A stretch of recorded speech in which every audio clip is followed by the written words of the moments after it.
Commission Board of Adjustment for Tuesday, January 13th, 2026 at 6:30 PM. And we have started with the oaths to office for Lee Brisbane and Marcy Weaver. Those have been completed. We will now all rise for the Pledge of Allegiance. I pledge the allegiance to the flag of the United States of America and to the republic for which it stands, one nation, under God, indivisible, with liberty and justice for all. Thank you. And if we can proceed with the roll call. Ayers. Here. Brisbane. Here. Weaver. Here. Zierden. Absent. Tice. Here. All right, and then we'll proceed with the election of officers. Do we have a motion for chair or vice chair roles? I make a motion that we have Marcy Weaver as our chair and Lee as our Brisbane as co-chair, I guess it is. All right, Right. do we have a second for that motion? Second that motion. All in favor, say aye. Aye. Any opposed? Motion has passed. And our next item up is the open forum. So the city council, or the Planning and Zoning Commission will invite residents to voice their comments and concerns that are related to public hearing agenda items. Individual remarks are limited to 3 minutes per speaker. If someone has already made your point, feel free to simply state your agreement instead of repeating all the same comments, just to save time. Speakers should state their name and home address at the podium before speaking. So we will go ahead with the open forum. If anyone in the audience would like to approach, they may do so at this time. Not seeing anyone approach, we'll go ahead and close the open forum. And we will move on to approval of the November 12th, 2025 Planning Commission meeting and Board of Adjustment minutes. Do we have any motions for adjustments, or do we have a motion to approve? Motion to approve. Do we have a second? Second. All in favor, say aye. Aye. Any opposed? Motion has passed. And then we will move on to the public hearing for the conditional use application C25004 for White Birch Inc. at 7891 County Road 11, Breezy Point, Minnesota for parcels 101707778 and 1017050. The request is to relocate the golf course holes 8 and 9 for White Birch Golf Course Zone RC. We will begin by opening the public hearing. So if anyone in the audience, or actually we'll just open the public hearing and start with the applicant presentation. If the applicant would come up to the podium and state your name and address. I'm David Landecker, representing White Birch Incorporated. My address is 7374 Fairway Lane, Breezy Point, Minnesota.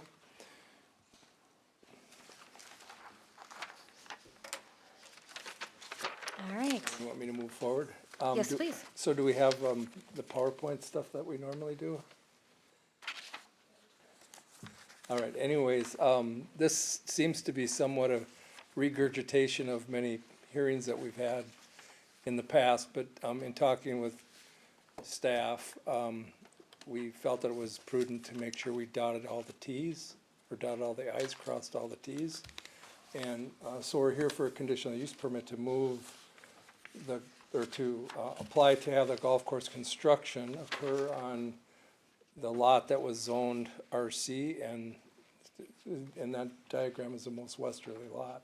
So historically, originally, we came in and divided the property and had it rezoned. So the east portion of the property is zoned R4, the west portion is zoned resort commercial, so that we could move holes 8 and 9 into the resort commercial property. And so we're here today just simply to make sure that we have the authority to start construction and move those, do the dirt moving and irrigation system, et cetera, to put in those parcels, which we've altered and platted already. The plat's been recorded, and the zoning's been changed, and so I guess it seems fairly straightforward and simple to me. So if you have any questions, I'm here to answer them, but I think that's the simple presentation I can make. Well, thank you. I know that we've gone through this a few times, but are there any additional questions that anyone has? No? All right, thank you. All right. And we'll proceed with staff review. I don't know if I'd classify this as a regurgitation, but it's probably a rehashing, and I think the issue has been vetted a number of times, but we're putting some finality to it. Again, the application is C25003. The applicant is White Birch Inc. Property address is 7891 County Road 11. Legal descriptions are portions of Outlot A, Outlot C of White Birch 7. Those today have been, when this report was done, the plat had never been filed yet, but there's new plat there today that identifies the specific area that we're talking about as part of Outlot A. This pertinent city code is 153.039, 153.044, 045, and 119. Conditional use request to relocate, realign, and construct White Birch Golf Course holes 8 and 9. The property is currently vacant, recently rezoned from R4 to RC, part of Outlot A, White Birch Fairway Edition. On review of a conditional use application, the Commission needs to consider the findings as required in section 153.119. In review, the Commission should state whether or not the finding is acceptable towards granting the CUP if applicable. The following findings must be met. The use or the development is appropriate conditional use in the land use zone. The property is zoned RC and the request is appropriate under section 153.032A and 153.039C8. The use or development with conditions conforms to the comprehensive land use plan. The use with conditions is compatible with the existing neighborhood, and the use with conditions would not be injurious to the public health, safety, welfare, decency, order, comfort, convenience, appearance, or prosperity of the city. Those initial findings, A through D, must be considered. There's also consideration for findings in 153.119, A through I, and I won't read those. Applicant has filed the appropriate application for a CUP. The applicant has paid the appropriate fee for the application. Public notice of the conditional use hearing was published in legal newspaper, and all property owners within 350 feet were given mailed notice of said hearing. Public hearing is being held as we speak. Staff has reviewed the site plan, CUP application, zoning code compliance. Following findings are made. The SU is appropriate. The use is an appropriate conditional use in land use zoned RC. The property is zoned RC. The request is consistent, 153.039, 044, 045, and 119. The use with conditions is compatible with comprehensive land use plan. The use with conditions is compatible with the existing neighborhood. And the use with conditions will not be injurious to the public health, safety, decency, comfort, appearance, prosperity of the city. The following may be appropriate. Conditions for approval of the conditional use permit. Realignment and rerouting of golf holes 8 and 9 to conform to the site plan as submitted. Thank you, Jerry.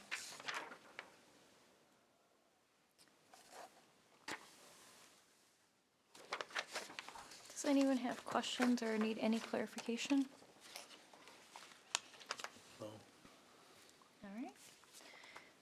Well, then what we'll move to is public input. If anyone in the audience would like to share their thoughts, please approach the podium, state your name and address for us.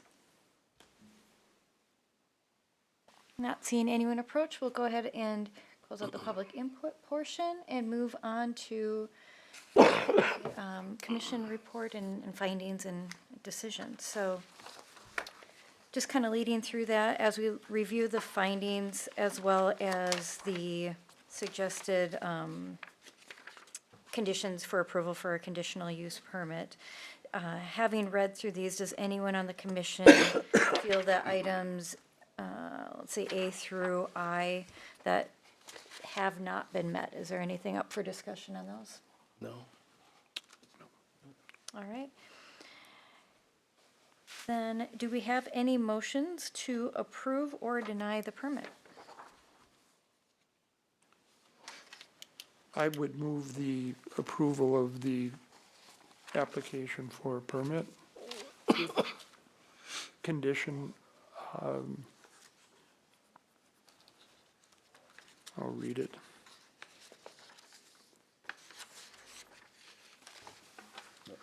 I'll second it.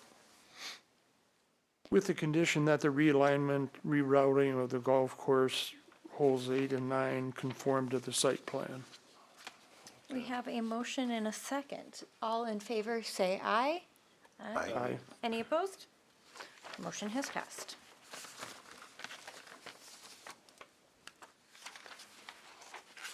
And we'll be moving on to public hearing variance application V25003 for Michael and Deborah Bulicki at 31162 Spring Loop, Lot 5, Block 20, White Birch 15.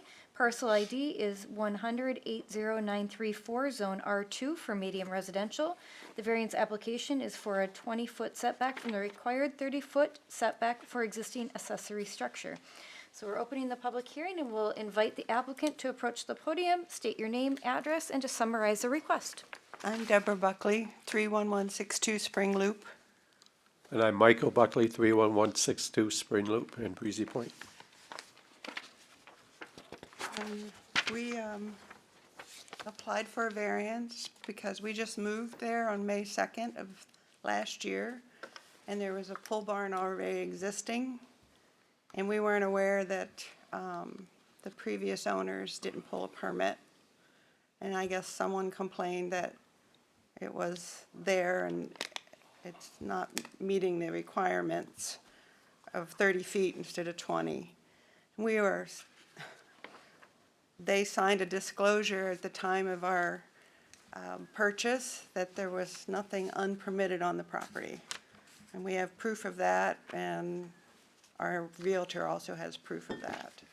So we're we went ahead and paid for the variance because, I mean, we don't want any legal fees. I'm sure you guys don't want legal fees to go after them. And I think they moved out of state. I think they're in Arizona or somewhere. And I guess someone complained, but we've met most of our neighbors and they've all seemed really nice. And so we don't know if they went over and measured it themselves. We can't imagine, but anyway, we just hope that you will let us keep it, and because this is our forever home. And you want to add to that? Yeah, and basically the same thing, you know, we moved in on May 2nd. We had no idea that this was unpermitted. As I think I told Jerry, you know, if we would knew that at the time, we probably would not have bought the house. You know, we're not out here to start problems. We understand, you know, the city, we understand why we have these permits. We can't just have everybody building and doing what they want on their property. We understand that, but like my wife said here, you know, we had no idea whatsoever that was unpermitted, so. So we're hoping that you will approve the variance, because we can't really afford to move the building, and our well is next to it, so I don't know how, if we move it 10 feet, well, then we'll be into the well probably, so.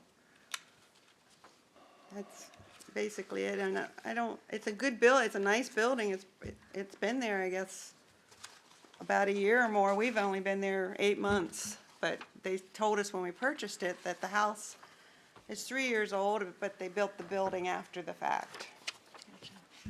And That building's only, excuse me. It's only a couple of years old? Yes. Oh, really? so I guess we was wondering why didn't they complain when they was being built? You know?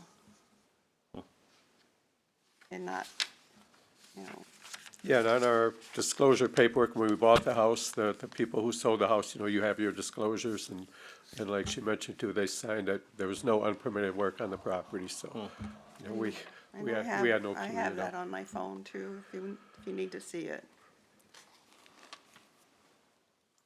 Is it an actual pole building or is it a steel structure, all steel? It's a steel. Steel, yeah. Steel It's a pole walls barn, it's a yes. pole building. But it has poles?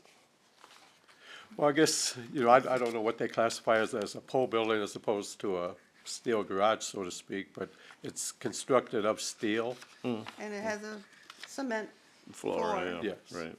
There's no electric in it, there's no Plumbing. heat, no plumbing, nothing like that. It's just for storage mainly.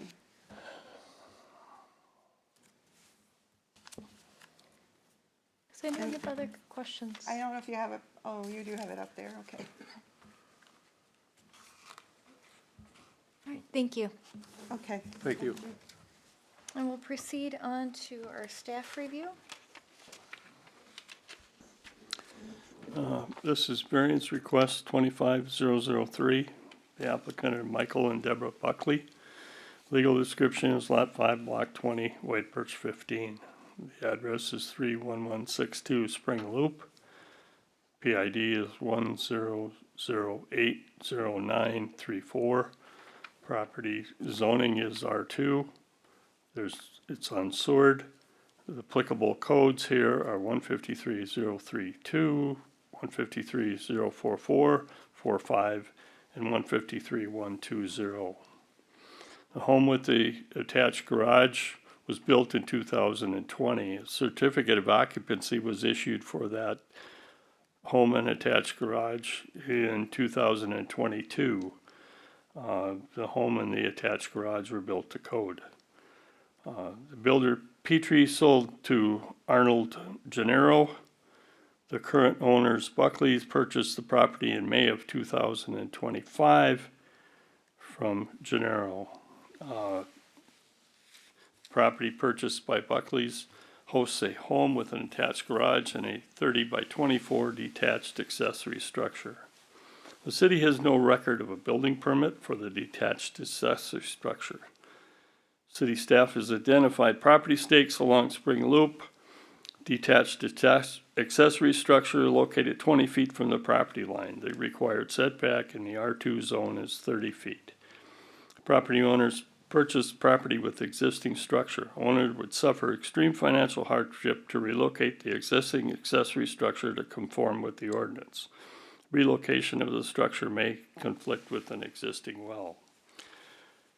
Owners requesting consideration for an after-the-fact variance to legitimize the location of the accessory structure. Again, a variance is a legally permitted deviation is provided in Minnesota statutes 463, 357. This may be amended from time to time from provisions of this chapter as deemed necessary by the Board of Adjustment. When strict interpretation of the ordinance would create practical difficulty and it be impractical because of circumstances relating to lot size, shape, topography, and other characteristics of the property, and when deviation from the ordinance with any attached conditions will still be in keeping with the spirit and the intent of the ordinance. Variances cannot create land use not permitted in a zone. The variances shall be decided within a reasonable period of time with consideration for the following. The strict interpretation of the ordinance would be impractical because of circumstances relating to lot size, shape, topography, other characteristics of the property not created by the landowner. The deviation from the ordinance with any attached conditions will still be in keeping with the spirit and the intent of the ordinance. The land use created by the variance is permitted.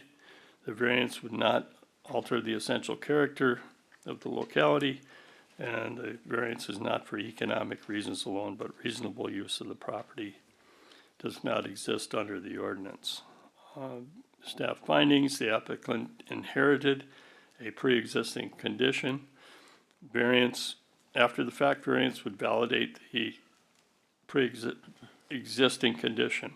Accessory building less than 1,280 square feet is permitted in the R2 zone. relocation of accessory structures would conflict with existing well. Potential actions of the Board of Adjustment: approves the variance application, deny the variance application. I should state that I've been working with the Buckleys for about 3 months now. We've gone out and located property stakes so we know exactly where they are. That's why there isn't a survey that's been required. I've had some conversations with the city attorney about going after the previous owner. The only way we could do that would be if we were to go after the Buckleys, and the Buckleys would then go after the previous owner. And it didn't seem like that was probably the appropriate action to take at this time. And I should also tell you that I've tried to find the previous owner. I have the realtor that represented the previous owner has been less than cooperative. The Buckley's real estate folks have given me a copy of their paperwork and stuff like that, but this was viewed as a more viable alternative than going through a whole real legal hassle. We know where property lines are here, and we know that the existing condition was something that was not inherited by them.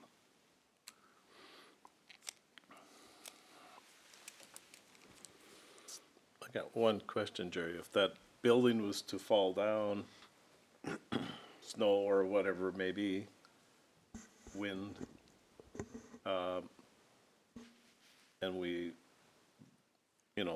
gave them a variance to have it there, how is that? Is it, If a variance is granted, yeah, it legitimizes the building.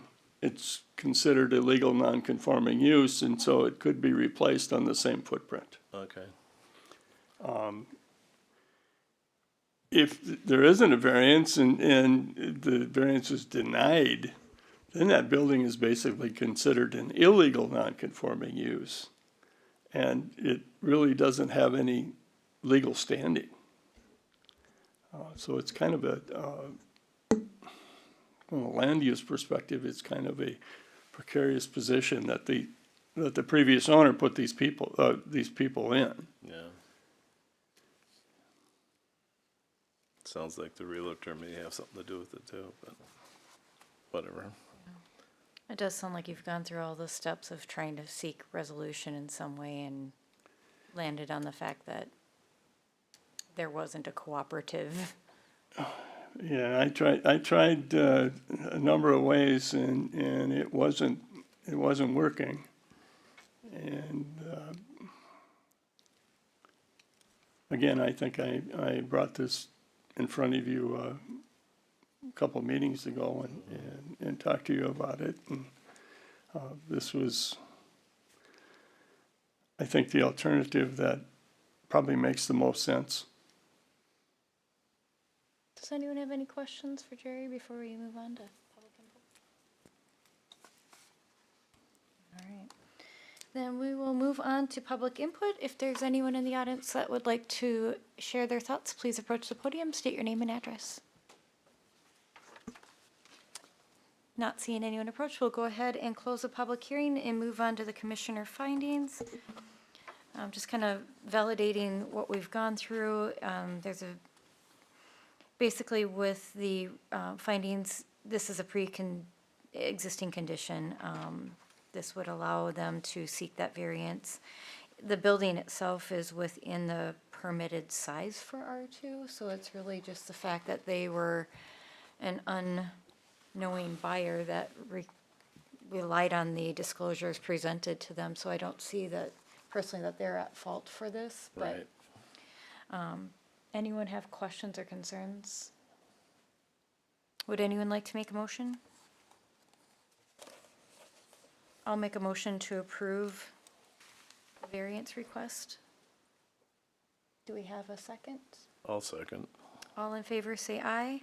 Aye. Any opposed? Motion has passed. Can I ask one more question though? Can I ask one more question? You may approach the podium. Thank you. So, being it is approved, do we get some type of letter or something in case we go to sell it at some point someday, or say we pass on? So if our kids are, is that something that would be possible, or? The county, or through the county, or? There's a resolution that will be prepared that is basically reaffirming their motion. Okay. That resolution, you'll get a copy of, and it's also a resolution that's filed with the county, so it'll show up in title. Oh, okay. All right. Thank you. Thank you. All right, moving on to the next, we have a public hearing for the conditional use application C26001 of Breezy Point Sports, Inc., 9250 Breezy Point Drive. Site address is 7370 County Road 11, Breezy Point, parcel ID 10181332. The legal is attached. Requested sales and display of a camping park model recreation vehicle licensed as motor vehicle sales. The zone is rated as C, commercial. So as we open the public hearing, we will begin with the applicant presentation. So if you can approach the podium, state your name and address, and walk us through the application. All right, thank you, Madam Chair, members of the Planning Commission, David Landecker, representing Breezy Point Sports, Inc. My address is 7374 Fairway Lane, Breezy Point, Minnesota. Here today to request the location to put a park model on a site near and on the ice arena property, zone commercial. It's a park model that would be used as a appointment only, if someone were to call and want to look at it, and then assuming that they would be interested or wanting to purchase those types of units, are then located into the campground, to upgrade sort of what some of the units there are like. So it's, going from the old traditional camper, pull-behind camper. A lot of people are going to these park models and placing them in the campgrounds and doing sort of upgrades. So we were looking for a place that we could identify within Breezy Point that would have visibility, plus an easy place to go view and park and have electricity on the site. So as you would go to that location, and if you can think about it, going towards Pequot Lakes, there oftentimes was a big bus parked there when we had a amateur hockey team, and that's where that park model would be. Now, it's not on a permanent foundation. It's on a, kind of a rail system with wheels that if it needed to be moved, it can be moved. So we're not looking at a permanent forever necessarily, but we are looking to have something there so that people can come and view it and, meet with somebody present from our organization and look at sales opportunities at that location. There's no planned improvements to the site. I mean, there's no additional parking needed. We're not attaching to sewer or water for any reason, so it'd be sort of like cold storage, if you would. Building sitting there, there'd be a sign on it noting for sales, and then a number for appointments. So we're not going to be putting big signs out on the property that are unattached. That property, the ice arena property, already has signage for its own particular use, so we're not adding to that. It would be just on the park model in itself. I think as part of the application, well, Jerry and I have talked about this. We actually came in and visited a number of times, and we were heading down different avenues and finally I discovered and shared with Jerry that this was, as it fit the ordinance in your categories, it fits into the category of, in the land use chart, as motor vehicle sales. And the reason it fell into that is we discovered that in order to sell these units, they needed a dealer license certificate with the state, which is like automobile dealership. So it kind of actually gave us a more clear route or avenue to come to you and ask this particular question through conditional use instead of some other types of approaches we were considering. I think you all have in your packets, well, there's, shows where the site location would be, Hockey Arena to the upper right-hand side of the map there, and then down in that lower right-hand side, you can see the square that we've kind of pegged out there, which is the parking area that the buses used to park on, that we had parked there, representing that, so it's in that location on the site. Again, no new improvements or anything like that would be needed. And the park model itself is, you know, just a camper style park model. And the signage you would have, you would attach to the park model? Yeah, it would be just on the side, like a banner on the side of it. Is there any need for lighting or anything? The only lighting we would have would be, there is an electrical outlet at that corner, because if you go by there now, there's actually a snow plow sitting there, which is plugged in all the time, so the battery's charged. So there is electricity there, so I mean, we can plug it in and, you know, turn the lights on in it. And we also, I thought there was a light pedestal there, but we plan on putting a light pedestal just for security purposes on that corner of the parking lot, so. Is this year-round? Will it be parked Yeah, year-round? yes. Do you have the porch next to it too, or probably? Just that picture that you saw there, so the porch is that, kind of that the other overhanging piece there to the left. So it'd be both those, the park model itself and then that overhanging porch-like on it, so you can kind of see. And I mean, in the campground, they've been built a lot of different ways. They've just had the plain park model. They've taken the porch that's sitting off to the left-hand side there, and they've just had an open deck. Some of them have patios. Yep.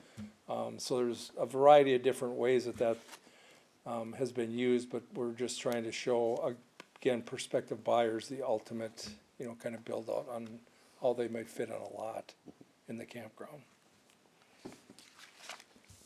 And this, again, this would be by appointment only. We're not gonna have somebody in an office waiting for people to come or, you know, use the parking lot for that purpose. It would be daytime use predominantly for people to come in and if they made an appointment to go look at it.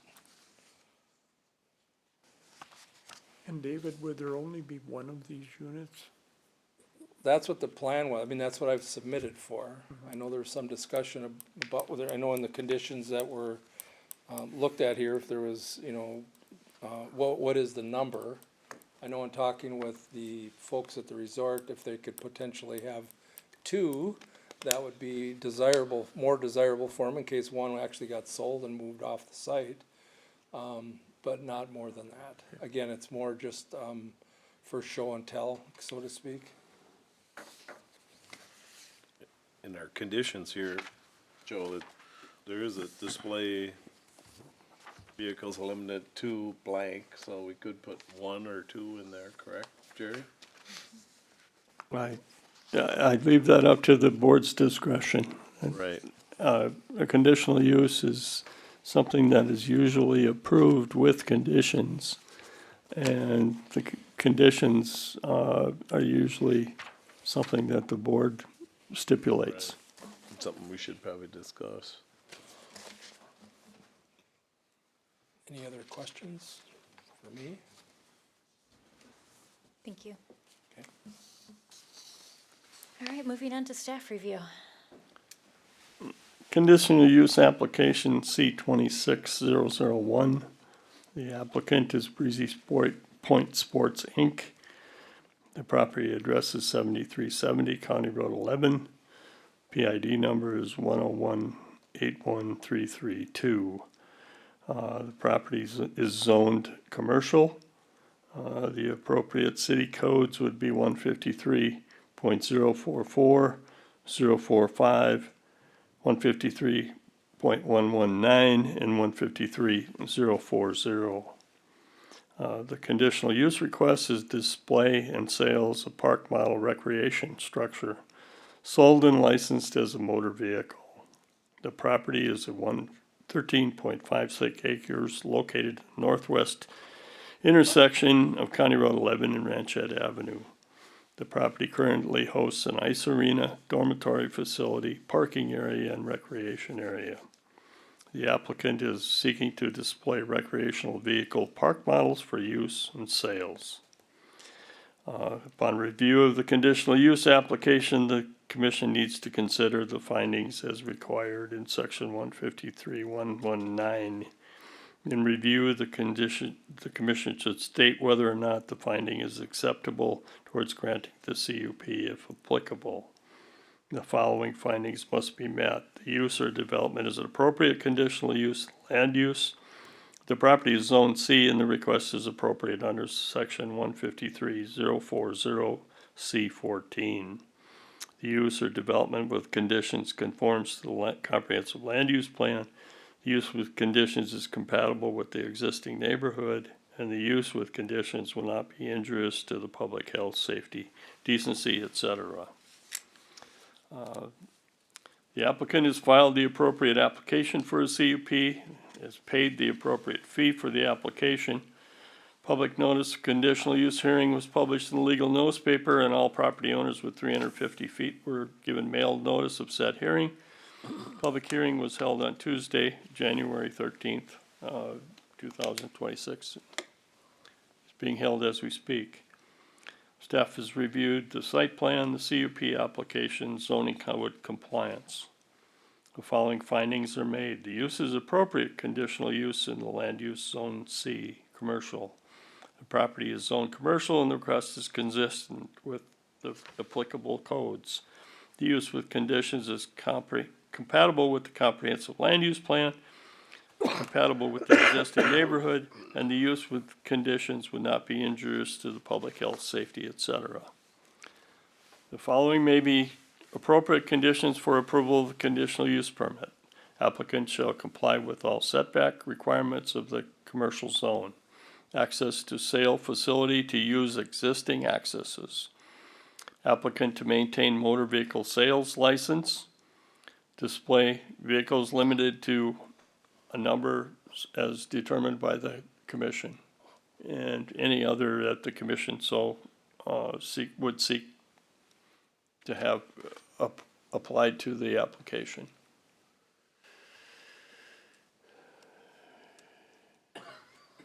Jerry, the only thing I was not able to find is anything that would say if there's any type of normal restrictions on having a commercial with more than one type of business there. Is there anything that we need to be aware of from that end? No, but because it's specific, because these things are treated as motor vehicle sales, that's specifically a conditional use in the commercial zone. Multiple uses on a site are not uncommon. Okay. Look across the street, you've got a pharmacy and a clinic. I don't see that as being an issue, quite frankly. Okay.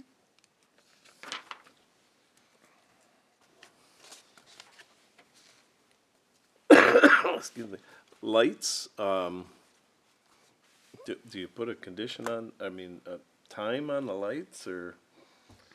You could put a condition that they have to face inward rather than outward. They have to be Yeah, okay. site facing.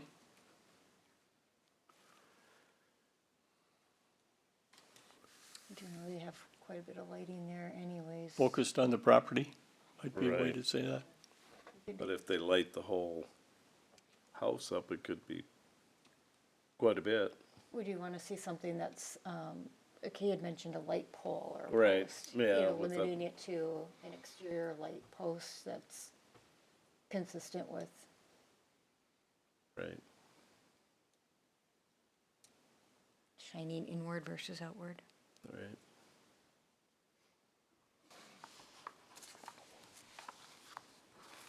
And number of units, 1, 2? I'd say 2 makes sense. There's enough space there. Might I suggest that you go through the rest of the public hearing and then have your discussion about those items Okay. after the hearing is closed? any other questions for Jerry then at this time?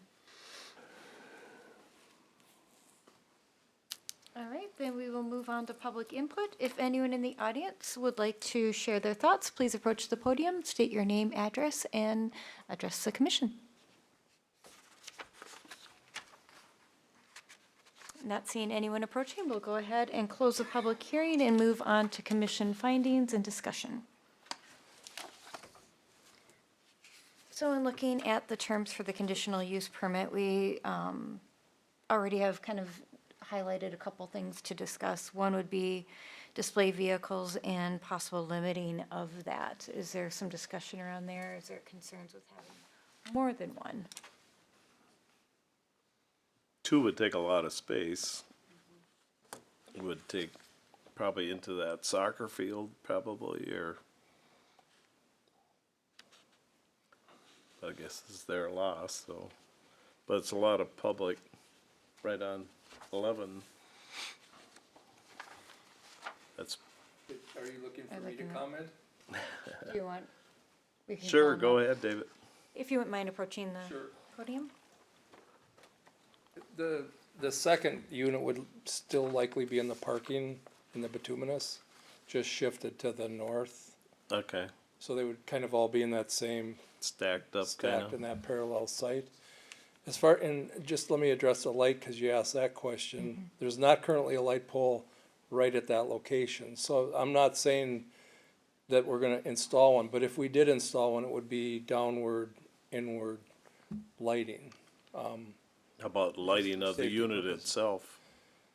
The lighting of the unit, Right, I don't think there's any intention to like have floodlights on the building. but I mean, inside, wouldn't they want? Oh, When well, you there's drive by. there's electricity there, so I mean, they would, but that would be just for a showing. We wouldn't have like lights on during the night. Oh, okay, that's for- what I was, Yeah, no, there's not gonna be, it's not gonna be lit at night. We're not gonna be showing it per se at night. So Okay. we're not gonna be like advertising at night. It would be sort of daytime function, okay. yeah. So we could put in perhaps a condition that says construction of a light pole near, Indirect, or, with indirect lighting would be approved. Isn't, part I of the think, isn't condition. there like a pole there now? I thought there was next to thought that there was, front end loader. Yeah, when I went by and looked, it looked like there was just, there might be one on the island to the west of it, but it looked like just to the right of it, it was, I'm not sure. There's just an electric pedestal here. It looks like this might be, that's a power pole, I believe. It might be a light pole. No, it's power standard. But we could address that in a conditional use just to cover it. This is power pole. yeah, Yeah, I don't know that, this could potentially be one, but I don't believe there is. I think it's, when I looked at it, I thought there was a pole too, but, I believe it's just a box with electricity on it. I don't think there's actually a pole sitting there. Would any of the conditions, would anyone on the commission want to see a condition on signage that it's restricted to I on think the it should, item itself? it should be. You drive by a lot of those park models and there's all these big banners hanging out and, Yeah, the intention is just to have it right on the park model itself. So just kind of, oh, go ahead. Did you have a question?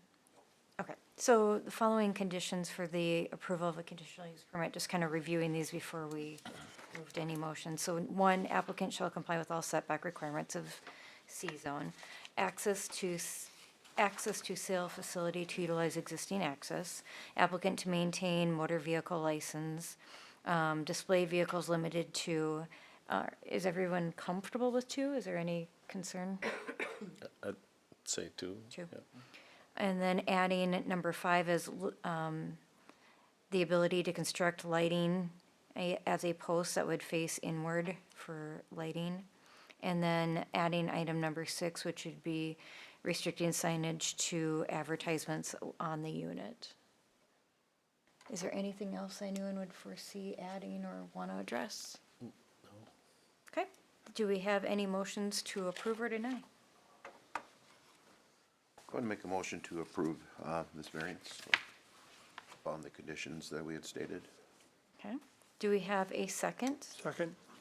All in favor, say aye. Aye. Any opposed? Motion has passed. Okay, and moving on to item number 11, which is zoning ordinance talking points.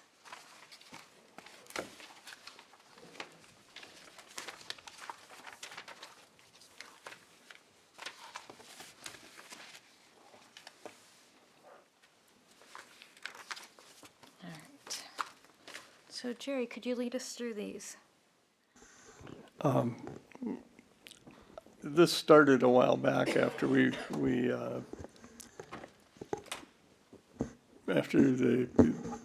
decided that the comprehensive plan and zoning ordinance improvements were something that were gonna get delayed. And some members of the commission asked me to look at the ordinance and give you an idea of some of the questions and/or troubling items that may or may not be part of this ordinance that we could possibly address. I tried to identify just some of the basic things. One of the issues that I get the most questions about is the minimum size that we have for houses. In most areas of the community, we have a standalone house has a minimum size of 26 feet wide and 1,296 square feet in the footprint of the house. The R3 zone is the only zone where you can build something that's less, and that requirement is 26 by 26. I think the question becomes whether the commission and the council want to continue to have a minimum house size. And I know that's not an easy answer. And there's probably some more discussions that have to happen, both on behalf of the commission and even the council. If you are going to try to change some of the requirements in the ordinance, we need to have commission buy-in and council buy-in also. So I think those are something that we need to have a discussion with the council at some time when we have a joint meeting.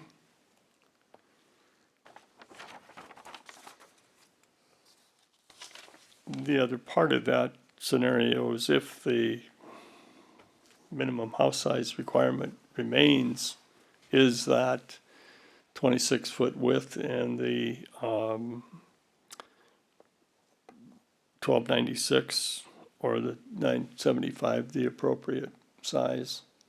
I know there was a reason that the 26 feet wide was chosen back in the day that would have eliminated any mobile homes.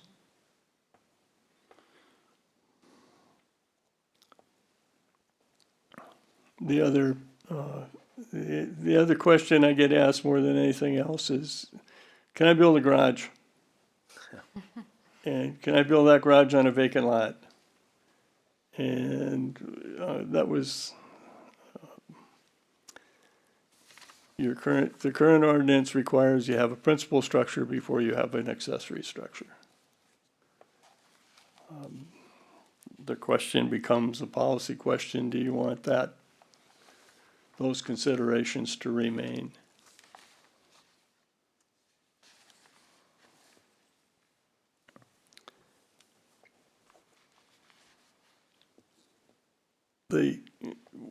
Along the same lines that this ordinance basically limits the size of accessory structures when you have a principal structure.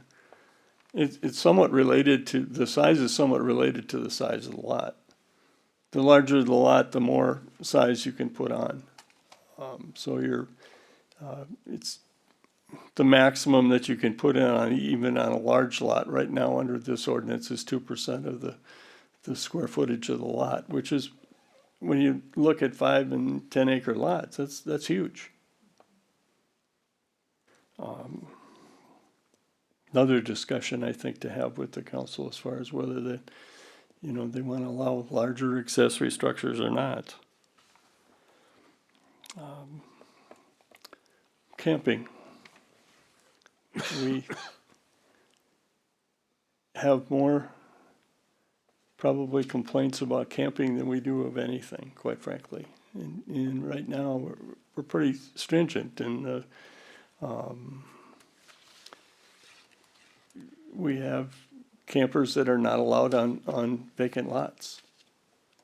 I think that's another policy discussion that the commission and the council need to have about whether that, you want to continue with that. I think the history of camping in this town was that there were a lot of little lots that were sold back in the day specifically for campers. All of a sudden there were some homes and full-time people, and pretty soon camping on vacant lots next to folks that were living there 24/7 became a conflict. And so I believe the rules were changed about back in 2008 or 9 that didn't allow for camping anymore. Again, it's a discussion that I think the council and the commission need to have. Also get a lot of requests to use shipping containers as accessory structures. Another discussion to have whether they warrant some more discussion. Right now, they're only supposed to be used for temporary quarters during construction and those type of things with a permit. Bigger question, I think, for the council and the commission is, under today's ordinance, any new subdivision has basically a limited. It limits a new subdivision to a minimum of 2.5 acres. And we do get some folks that are saying, well, why 2.5 acres when you can build a house on 20,000 square feet, support a well and a septic system, but any new subdivision has to have 2.5 acres. I think that becomes another policy question about, does the council and the commission see this large lots being the wave of the future, or should we be looking at maybe some taming that down and allowing lesser? I know the cost of land becomes very expensive in a subdivision. 2.5 acres pushes that subdivision to a cost that just builds up the cost of the house. The other part of that is that not so much when the initial subdivision, well, actually even when the initial subdivision go in, because of the large lot, each lot is responsible for their portion of the road. And that becomes a very expensive proposition for any new lot owner. It also becomes another issue when and if those lots are subject to assessments for rehabilitation. Makes the assessments very expensive because of the size of the lots adjacent to the road.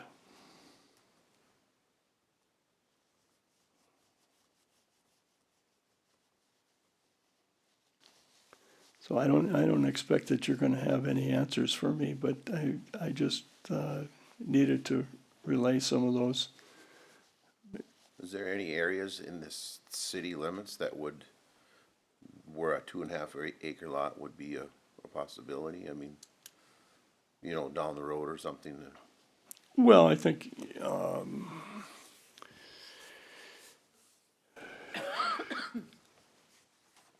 actually 2.5 acres and 5 acres in some areas are, you know, depending upon the zoning, it's a 5 acre minimum.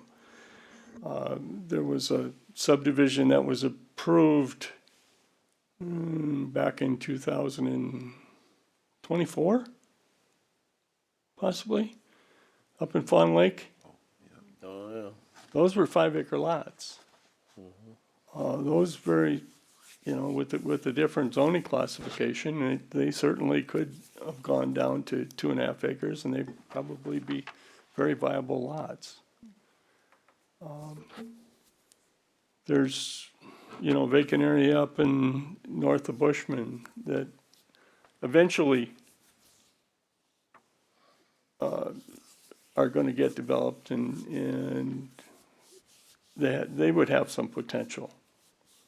The Bushman property specifically, there's 2 40-acre parcels there, I think, and as you go west of there, there's more. There Those a are- couple 20, Pardon? is there a couple 20-acre parcels over there too, if I remember right? There's more than that. There's quite a chunk of vacant property out there that eventually could be developed. And there's city sewer across south of Bushman, right? There is no city sewer out there. Not north of Bushman, but No, there's none south of there either. really? The furthest north that, Not around here? the furthest north that the sewer goes is Weaver Point Road. Didn't know that. Doesn't go all the way out there. City sewer in Breezy is probably geographically only servicing about a quarter of the community.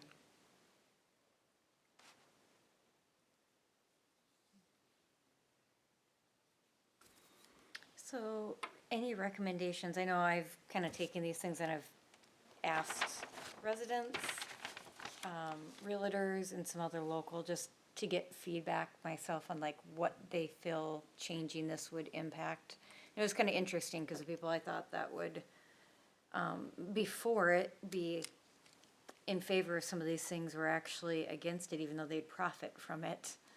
But they were wanting to preserve some of the aspects of our community. Right. They understood that the reasoning why it keeps coming up, but at the same time, they felt like some of these things, like having shipping containers and things like that, might detract from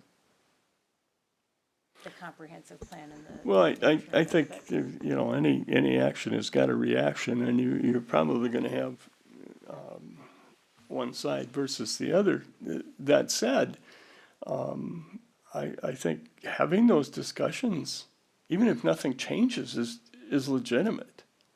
If you don't change it, we didn't feel there was a need, and we wanted to see the community stay as large lots.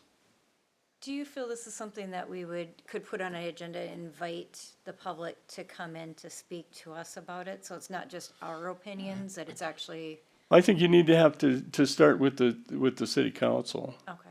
I really think you need to probably schedule a workshop down the line and get some feedback from them as far as whether they feel there's a need to even go forward. If you don't have them buying into it, you're probably not going to effectuate any change. If I may, we will be talking about this as a whole discussion at the strategic, as a part of the strategic planning. Okay. And then if after your guys' discussion, if there are items and ordinances that you wanna change, I believe they require a public hearing to change any part of the Yeah. land use ordinance. So at that point, the public That's will come But in and be notified. Yep. But you kinda wanted some public input. Well, I was kind of curious because, you know, we hear about these things coming Right. up, but it's usually one-sided. It's the person that wants it. So of course, we're going to hear that side, but, you know, hearing both sides of the story. Yeah, and I think most of the the reason that I put these items down was because I know there's more than one person or one realtor, or, you know, I hear both sides of the story. And I hear it enough that I believe there should be a discussion. And it isn't something that is only coming from one specific group of folks. It's coming from questions that get asked about what can I build, what I can't build, where can I build, and where development's gonna happen, and those types of things. I get those questions all the time, and this is, I get them enough that I think they warrant some discussion. So is this something that we could, since you said that they're gonna be talking about strategic plan, can we as a commission request that these items are part of that discussion, and then maybe have a special session to kind of get the feedback from that? Yeah, so I think, and I haven't spoken with Jerry about this, strategic planning is meant to be high level. So that's just, you know, one item, community development Okay. in this, the comp plan, timing, when do they wanna do it? I think then, I imagine they'll say, obviously, they've made indication they want this to be done. I'm not sure if you do it one by one, if you kind of tackle it one at a time instead of having 5 different topics at once. But I think from there, we could schedule a joint workshop with the council throughout the spring, kind of get their take and see how they want to do the public feedback part of it. I don't know that you want to tackle them all at one time, Yeah. quite Okay. frankly. I think you want to prioritize the discussion and do it one or two at a time. Yeah, and they're kind of divided too. There's more, you know, the variances and the lot size, and then there's kind of the structure, the Okay. camping. Those are kind of two separate, in my mind, categories that we could at least break it up into. The other thing that I heard from the commission is, well, we deal with too many variances. And I don't think that no matter what you do, you're going to get rid of variances, quite frankly, especially on lakeshore lots. Yeah. The times are changing and people's wants and wishes are changing. That said, I think you probably need to have a heart-to-heart discussion about what really constitutes a legitimate variance. Whether it's just somebody's want or whether it's really truly a hardship. Right. And the statute's pretty clear about the fact that you need to have a practical difficulty, and it can't be for economic reasons alone. Or livability. So I think there's some discussions that have to happen when you heard some soul searching that has to be done when you look at variances. Do you have some public input for us? Just a little bit. Do you mind approaching the podium just so we can record it, Jim? David Landecker, 7374 Breezy Point, or Fairway Lane, Breezy Point. You have big topics, I mean, you're kind of talking big topics, but there's also just housekeeping topics. For instance, I could see reaching out to the professional group that submits or works for landowners within the city and just say, hey, if you had a top 3 or a top 5 list, what might they be for housekeeping? Because they could care less about your variances and about house sizes or whatever. But I might say, I come in here and talk to Jerry on many projects and ask him, well, how does the parking ordinance really read? What is your interpretation of it? Because I see it saying this, and you see it saying this, and Jerry's like, well, this is how we're gonna apply it on this project. The same with city signs. Housekeeping, it might be just a couple of words that need to be tweaked so that it's clear that this is what you mean when it's this kind of a sign located in the city. And again, I'll come in and talk to Jerry and we'll have a great, healthy conversation and I'll walk away with a solution. We'll come up with a solution and walk away with it. But what if Jerry's not here and my solution maker now is somebody different that reads it differently? And so are there just some housekeeping items along with this whole big item list that you could tackle as well? And that's where I would say if you were to reach out and say, what are some things on your list? I might come up with just housekeeping things.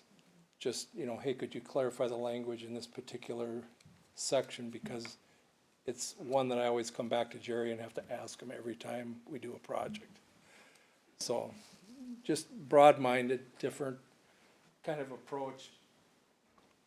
And I know that there's big topics and those are more complicated than my housekeeping topics. Thank you.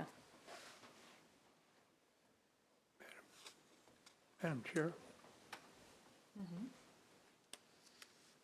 Jerry, something that I keep hearing from people is enforcement of our ordinances. Do you think that needs to be a topic of discussion? Do you mean like how they're enforced if somebody were to not comply? Are you talking about the zoning ordinance, or are you talking about all the rest of the dogs and the cats and some of the other things that are out there? Everything. Everything. That said, I think that becomes well, I need to back up. Right now, from what I've heard from past councils and I believe from this council, is that if we get complaints, we react to complaints. We're not going out looking for people that are breaking the rules. We're not doing that. If in fact you're going to get hard and fast and you're going to, start the ball and become a strict enforcement folks, you're talking about some economic issues as far as taxes, expenses. It's like having a policeman. It's a code enforcement thing. That, do you really want to go there or not? I don't know.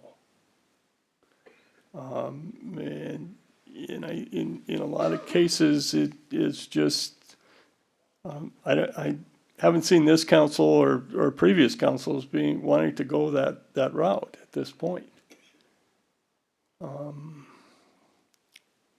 But again, if we get a complaint, we do enforce it, or we try to, or sometimes it gets as far as staff, and the next level is the city attorney, and the next level is the court. Sometimes it takes a long time to get those things resolved if you run into people that don't want to cooperate. It's a touchy issue. But I think, again, if you don't have buy-in from the council, and the other part of that is that if you had a code enforcement person that's going to be strictly code enforcement and that's all he or she is going to do, you better have the folks that are sitting at that table. They're backing 100%. So that doesn't always happen either. Well, to me, that just seems like a bigger thing. Like, do we really want to be a police force? Well, Or do we just trust and rely on, if there is an issue, it's going to get reported? If it's something that's obstructing. Typically, those code enforcement folks that are working for communities are working for communities that are much bigger than Breezy. They're much more urban, per se, where you have a lot more conflict. You also have a lot of safety issues. Like, the question really is, does the council want to go that route, or does, Has that question been asked recently? well, it comes up, occasionally. And it's always been from, well, as long as I've been around, it's been, if you get a complaint, we react to it. But don't go looking. I think that opens up kind of the, well, if we are doing that, then I mean, that's almost a limitless job to just patrol looking for things. And if you miss it, then somebody's complaining that whoever is doing it's not doing a good enough job because they missed so-and-so doing X, Y, Z. You know, it just seems like That's when I said the people that sit at that table really need to be backing that. It can't be successful without that backing. If I may, our police force enforces state law as well as our ordinances. I think the most recent discussion likely was out in this golf course where they wanted, additional patrols on weekends. That was probably the most recent discussion. And through that, I've gathered that I don't believe this council is interested in proactive enforcement, finding a problem before someone complains about it. It's really a complaint-based system, which it is in communities, I would say, under 30,000. It's pretty typical to, because you're hiring at least one full-time person to enforce actively out on the roads enforcing your ordinances. And that's also a tough position to find. I think that's why in other communities, you don't see that position, a code enforcer. I think it's a ball that can spiral out of control in a small community. Where you're not, you don't want government to be such an overarching. It's also it's a budget issue. And in many larger communities becomes one of the first things that gets eliminated when the times are tough. But it's a great discussion to have, but. Does anyone have any more thoughts on this before? All right, how about staff reports with the 2025 building permit summary?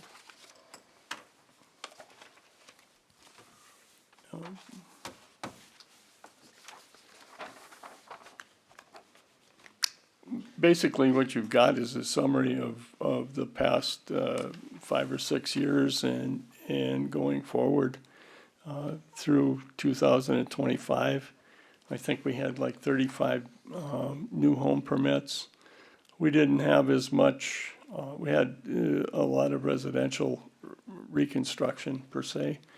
We didn't have as many garages as some other years. But the total numbers are pretty close from last year.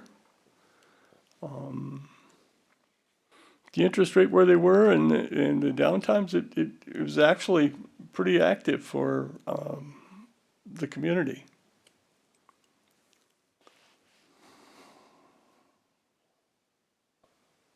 Yeah, What are I thought that was 14 interesting. campgrounds? Oops, sorry. Okay. What are 14 campgrounds? Campgrounds are permits that are issued in the 3 campgrounds that we have. And therefore, park models, Minnesota rooms, a lot of decks, those type of things. We don't break them out individually, but that's where the activity is. Okay. I was just surprised by the amount of activity because in my head, the impression was it wasn't as busy as other years, perhaps due to interest rates, but it seemed like it was an active year. Well, and I've said this for years, we're pretty active from the construction standpoint. We just don't see a lot of and hear a lot of hammering in those type of activities because we're so spread out. And there's so many trees. And quite frankly, a lot of that activity is hidden. And it isn't all in one area. There's different, geographically, this community is large. I mean, it goes all the way from, to the north side of Osawatomie and up to the school to the east and to the west, about the same. There's a lot of diversity in the community in a lot of area. And there's been a significant amount of activity. For many years, Breezy probably had more home permits than any other community in Crow Wing County. So we're a But you healthy, didn't growing even know it. community. Pardon? So we're a healthy, growing community. We have been, yes.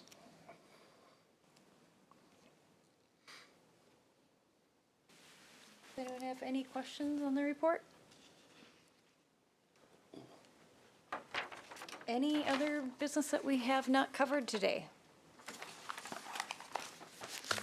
All right, it is 7:46, meeting is adjourned.